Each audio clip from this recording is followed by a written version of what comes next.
നമ്മൾ ഒന്നാമത്തെ പാഠം ഡിസ്കസ് ചെയ്ത് കഴിഞ്ഞു. ഇനി നമ്മൾ രണ്ടാമത്തെ പാഠത്തിലേക്ക് പോവുകയാണ്. രണ്ടാമത്തെ പാഠം എന്ന് പറയുമ്പോൾ chemical reactions of organic compounds അഥവാ ഓർഗാനിക് സംയുക്തങ്ങളുടെ രാസപ്രവർത്തനങ്ങൾ എന്ന് പറയുന്ന ടോപ്പിക്കാണ്.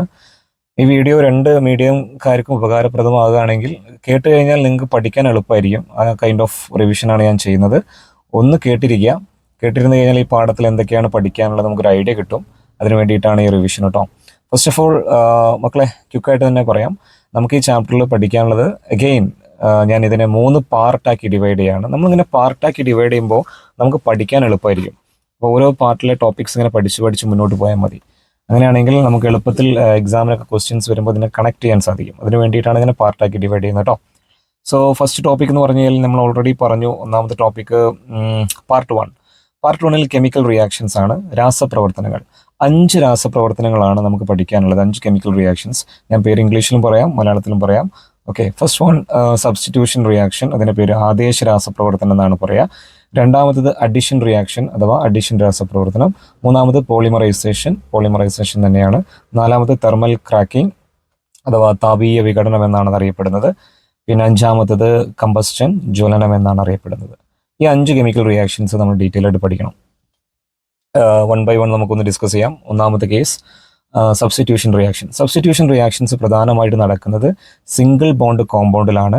പിന്നെ ഈ റിയാക്ഷൻ നടക്കുക സൺലൈറ്റ്, സൂര്യപ്രകാശത്തിൻ്റെ സാന്നിധ്യത്തിലായിരിക്കും. പ്രധാനമായിട്ട് നമുക്ക് സബ്സ്റ്റിറ്റ്യൂഷൻ റിയാക്ഷനിൽ പഠിക്കാനുള്ളത് 2 എക്സാമ്പിൾസ് ആണ്. ഒന്ന് മീതെയിനിൻ്റെ സബ്സ്റ്റിറ്റ്യൂഷനും അതുപോലെ ഈതെയിനിൻ്റെ സബ്സ്റ്റിറ്റ്യൂഷൻ റിയാക്ഷനും. അപ്പോൾ ഇതിൽ പ്രധാനമായിട്ടൊരു പ്രൊഡക്റ്റ് HCl ആയിരിക്കും. ഈ റിയാക്ഷൻ ക്വസ്റ്റ്യനിൽ തന്നു കഴിഞ്ഞാൽ എങ്ങനെ ഐഡൻറ്റിഫൈ ചെയ്യേണ്ടത് ചോദിച്ചു കഴിഞ്ഞാൽ ജസ്റ്റ് ക്ലോറിനും അതുപോലെ സിംഗിൾ ബോണ്ടും സൂര്യപ്രകാശം ഉണ്ടോ എന്ന് നോക്കിയാൽ മതി. അപ്പോൾ ഇത് ആദേശ രാസപ്രവർത്തനമായിരിക്കും. അങ്ങനെയാണ് നമ്മളതിന് കൺഫേം ചെയ്യേണ്ടത് കേട്ടോ. പിന്നെ ആദേശം എന്നൊക്കെ പറഞ്ഞു കഴിഞ്ഞാൽ സംഭവം സിമ്പിളാണ്. നമ്മളിപ്പോൾ ഒരു ഫുട്ബോൾ മത്സരം നടക്കുന്ന സമയത്ത് ഒരാൾക്ക് പകരം വേറൊരാൾ ഇറക്കൂലേ, അതിനെയാണ് സബ്സ്റ്റിറ്റ്യൂഷൻ എന്ന് പറയുക. ഫുട്ബോൾ ഒരു വാക്കാണ്. സെയിം ടേം തന്നെയാണ് ഇവിടെ യൂസ് ചെയ്യുന്നത്. നമ്മളൊരു ആറ്റത്തിന് പകരം വേറൊരു ആറ്റത്തെ നമ്മൾ പകരം റീപ്ലേസ് ചെയ്യാണ്. ആ റിയാക്ഷന് പറയുന്ന പേരാണെന്ത്? Substitution reaction. ഇനി രണ്ടാമത്തെ കേസ് എന്ന് പറഞ്ഞു കഴിഞ്ഞാൽ നമ്മൾ പഠിക്കാൻ പോണത് അഡിഷൻ റിയാക്ഷനാണ്. അഡിഷൻ റിയാക്ഷൻ എന്ന് പറഞ്ഞാൽ അഡിഷനാണ്, കൂട്ടുകയാണ്. നമ്മൾ രണ്ടുപേരെ പരസ്പരം കൂട്ടുന്നു. പിന്നെ ഇതിൽ പ്രധാനമായിട്ടും നടക്കുന്നത് അൺസാച്ചുറേറ്റഡ് ഹൈഡ്രോ കാർബൺസിലാണ് അഡിഷൻ റിയാക്ഷൻ നടക്കുന്നത്. അൺസാച്ചുറേറ്റഡ് എന്ന് പറഞ്ഞു കഴിഞ്ഞാൽ ഡബിൾ ബോണ്ട്, ട്രിപ്പിൾ ബോണ്ട് കോമ്പൗണ്ട്സിലാണ് അഡിഷൻ റിയാക്ഷൻ നടക്കുക. അപ്പോൾ റിയാക്ഷൻ നടക്കുന്ന സമയത്ത് ഈ ഡബിൾ ബോണ്ടും ട്രിപ്പിൾ ബോണ്ടൊക്കെ ബ്രേക്ക് ആയിട്ട് last single bond hydrocarbon ആയിട്ട് മാറും. എക്സാമ്പിൾ അത് നമ്മൾ എങ്ങനെ ഐഡൻറ്റിഫൈ ചെയ്യാന്ന് ചോദിച്ചു കഴിഞ്ഞാൽ, ഇപ്പോൾ ഒരു ട്രിപ്പിൾ ബോണ്ട് കേസ് വന്നു, ആൽക്കൈൻ.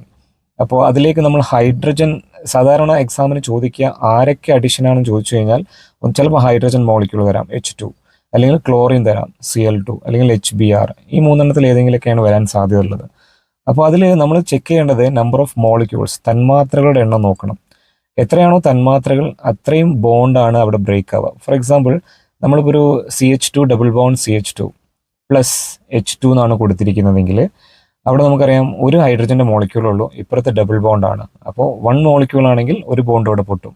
ഒരു ബോണ്ട് പൊട്ടിക്കഴിഞ്ഞാൽ എന്തായിട്ട് മാറും? അത് ഡബിൾ ബോണ്ട് സിംഗിൾ ബോണ്ട് ആവും, CH3 സിംഗിൾ ബോണ്ട് CH3.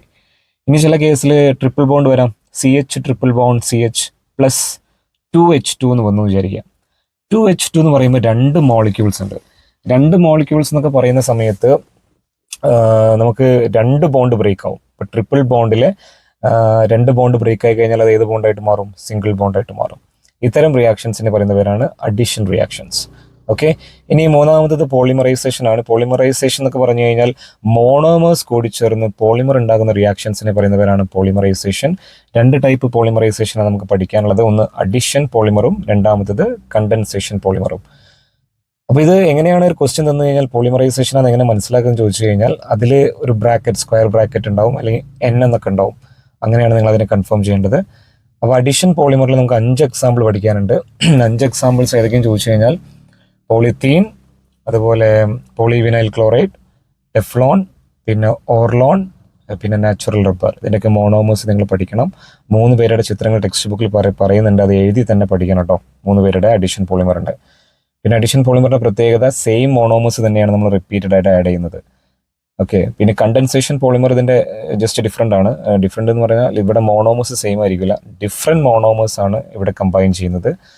അത് N ടൈംസ് ഒരുപാട് മോണോമേഴ്സ് കൂടി ചേർന്ന് വലിയൊരു പോളിമർ ഉണ്ടാവും. എക്സാമ്പിൾസ് 3 എക്സാമ്പിൾ ടെക്സ്റ്റിൽ പറയുന്നുണ്ട്. ഒന്ന് nylon 6 then backlight, then polyester. ഇതിനൊക്കെ മോണോമേഴ്സും പഠിക്കണം, ഇതിൻ്റെ യൂസസ് ഒക്കെ പഠിച്ചു വെക്കണം. ഓക്കെ, ദെൻ നമ്മൾ പോളിമറൈസേഷൻ കഴിഞ്ഞ നേരെ തെർമൽ ക്രാക്കിങ്ങിലേക്ക് പോവാണ്. തെർമൽ ക്രാക്കിംഗ്, താപീയ വിഘടനം എന്ന് പറഞ്ഞു കഴിഞ്ഞാൽ തെർമൽ ക്രാക്കിംഗ് ആ വാക്കിൽ തന്നെ ഉണ്ട്. തെർമൽ ടെമ്പറേച്ചർ കൊടുത്തുകൊണ്ട് ക്രാക്ക് ചെയ്യുക, പൊട്ടിക്കുക. നമ്മളൊരു ഹൈഡ്രോ കാർബണിനെ ചൂടാക്കുക, അതിനെയാണ് നമ്മൾ തെർമൽ ക്രാക്കിംഗ് എന്ന് പറയുക. അപ്പോൾ ഹൈഡ്രോ കാർബണിനെ ചൂടാക്കിയാൽ അത് 2 പ്രോഡക്റ്റുകൾ കിട്ടും. ഒന്ന് സാച്ചുറേറ്റഡ് ആയിരിക്കും, ഒന്ന് അൺസാച്ചുറേറ്റഡ് ആയിരിക്കും. ഈ ഒരു ചോദ്യം കണ്ടാൽ നിങ്ങൾ മനസ്സിലാക്കണം ഇത് തെർമൽ ക്രാക്കിംഗ് ആണെന്ന്. എങ്ങനെയാണ് ഐഡൻറ്റിഫൈ ചെയ്യുന്നത് ചോദിച്ചു കഴിഞ്ഞാൽ ലെഫ്റ്റ് സൈഡിൽ സിംഗിൾ ബോണ്ട് കോമ്പൗണ്ട് ആയിരിക്കും, പിന്നെ ആരോ മാർക്കിൻ്റെ മുകളിൽ ഹീറ്റ് എന്നുണ്ടാവും. അപ്പോൾ മനസ്സിലാക്കുക ഇത് തെർമൽ ക്രാക്കിംഗ് ആണ്. 5ാമത്തത് കമ്പസ്റ്റൻ ആണ്. കമ്പസ്റ്റൻ എന്ന് പറഞ്ഞു കഴിഞ്ഞാൽ ജ്വലനം, കത്തുക എന്നൊക്കെയാണ് പറയുക. കത്താൻ സഹായിക്കുന്ന ഗ്യാസാണ് ഓക്സിജൻ. അപ്പോൾ ഓക്സിജൻ തന്നിട്ടൊരു റിയാക്ഷൻ ചോദിക്കുകയാണെങ്കിൽ അത് മോസ്റ്റ് പ്രോബബ്ലി അത് കമ്പസ്റ്റൻ ആയിരിക്കും. അപ്പോൾ കമ്പസ്റ്റൻ റിയാക്ഷനിൽ മെയിനായിട്ട് 2 പ്രോഡക്റ്റുകളാണ് നമുക്ക് പഠിക്കാനുള്ളത്, കാർബൺ ഡൈ ഓക്സൈഡും ഒന്ന് വാട്ടറും. അപ്പോൾ ഇതിനെ എങ്ങനെയാണ് കണക്ട് ചെയ്യേണ്ടത്? ടെക്സ്റ്റ് ബുക്കിൽ കമ്പസ്റ്റൻ റിയാക്ഷൻ പറയുന്നുണ്ട്, മീതേനിൻ്റെയും ഈതേനിൻ്റെയും പ്രൊപ്പൈൻ്റെയും ബ്യൂട്ടൈൻ്റെ ഒക്കെ പറയുന്നുണ്ട്. ഇതിൽ എല്ലാം നിങ്ങളൊന്ന് എഴുതി പഠിക്കണം. അതിനെ ലാസ്റ്റ് നിങ്ങൾ ആ ഇക്വേഷൻ ബാലൻസ് ചെയ്യാനും ശ്രമിക്കണം. ബാലൻസ് ചെയ്യാൻ ഞാനൊരു ഇക്വേഷൻ ഞാൻ പറഞ്ഞുതരാം, നിങ്ങൾക്ക് കണക്ട് ചെയ്യാമോ നോക്കുക. ആൽക്കൈൻ്റെ കേസ് മാത്രമേ നമുക്ക് പഠിക്കാനുള്ളൂ. അതിൽ ഓക്സിജനെ ബാലൻസ് ചെയ്യാൻ നിങ്ങൾ ചെയ്യേണ്ടത് 3n+1 / 2 ഓക്സിജൻ എന്ന് കൊടുത്താൽ മതി. ഈ n എന്ന് പറഞ്ഞാൽ കാർബണിൻ്റെ എണ്ണമാണ്. ഇനി കാർബൺ ഡൈ ഓക്സൈഡിനെ ബാലൻസ് ചെയ്യേണ്ടത് NCO2, പിന്നെ വാട്ടർ ആണെങ്കിൽ n+1 H2O കൊടുക്കുക. ഇങ്ങനെയാണ് അതിനെ ബാലൻസ് ചെയ്യേണ്ടത് കേട്ടോ. ദെൻ അത് കഴിഞ്ഞ് നമ്മൾ നേരെ പോകുന്നത് പാർട്ട് 2 കോമ്പൗണ്ട്സ്. കോമ്പൗണ്ട്സ് എന്ന് പറയുമ്പോൾ 4 കോമ്പൗണ്ട്സ് ആണ് ഡിസ്കസ് ചെയ്യുന്നത്. Methanol, ethanol, then ester, then ethanoic acid. ഇതിലൊക്കെ പഠിക്കാനുള്ളത് എന്താ വെച്ചാൽ മെയിനായിട്ട് ഇൻഡസ്ട്രിയൽ പ്രിപ്പറേഷൻ ആണ്. മെത്തനോളിൻ്റെയും എത്തനോയിക് ആസിഡിൻ്റെ ഒക്കെ ഇൻഡസ്ട്രിയൽ പ്രിപ്പറേഷൻ പഠിക്കണം. ഇത് 3ൻ്റെയും യൂസസ് പഠിച്ചു വെക്കണം.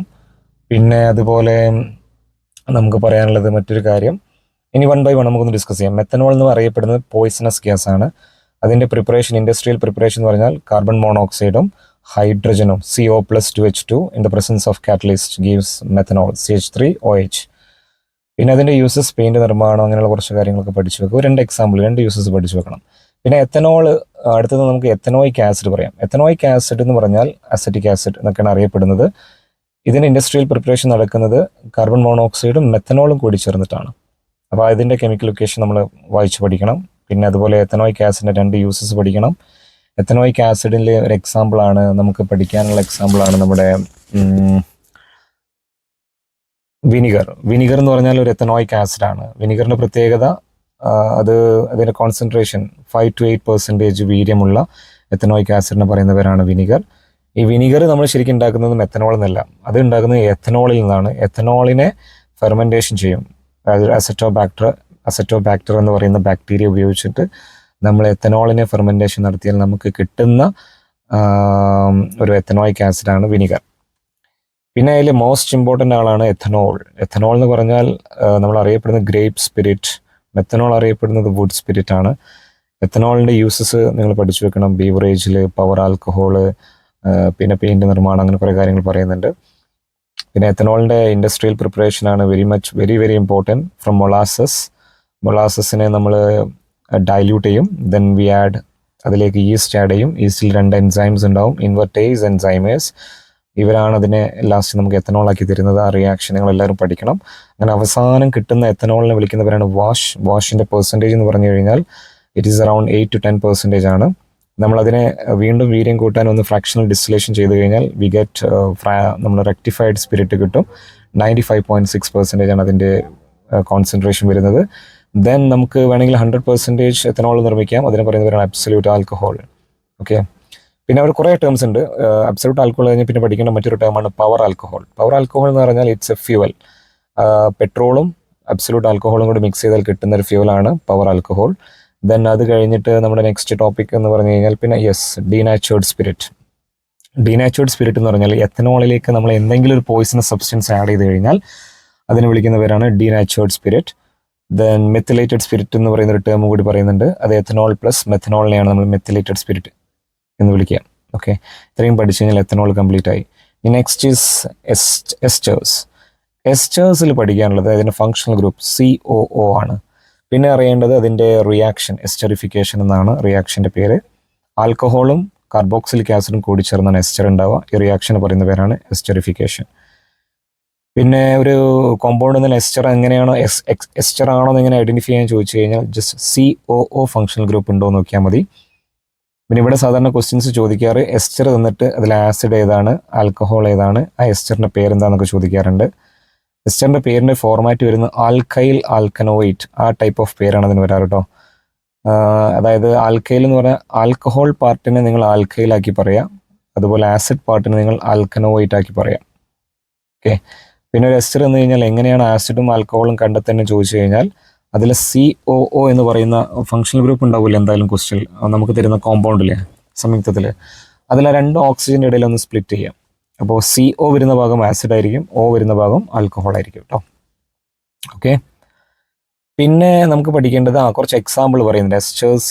എസ്റ്റേഴ്സിന് എക്സാമ്പിൾ പറയുന്നുണ്ട്. എസ്റ്റേഴ്സിന് നല്ല ഫ്രാഗ്രൻസ് ഉള്ള സബ്സ് കെമിക്കൽസ് ആണ് എസ്റ്റേഴ്സ്. സ്മെൽ ഓഫ് ഫ്രൂട്ട്സ്, അതുപോലെ ഫ്ലവേഴ്സ്, ഇതൊക്കെ ഉള്ള ആൾക്കാരാണ്. ടെക്സ്റ്റ് ബുക്കിൽ ഒരു നാല് പേരെ കുറിച്ച് പറയുന്നുണ്ട്. ജാസ്മിൻ, മുല്ല, അതുപോലെ banana, then orange, then one more pineapple, ഇതിനെക്കുറിച്ചൊക്കെ പറയുന്നുണ്ട്. അതിന് ഓരോന്നിൻ്റെയും പേരുകൾ പഠിച്ചു വെക്കണം.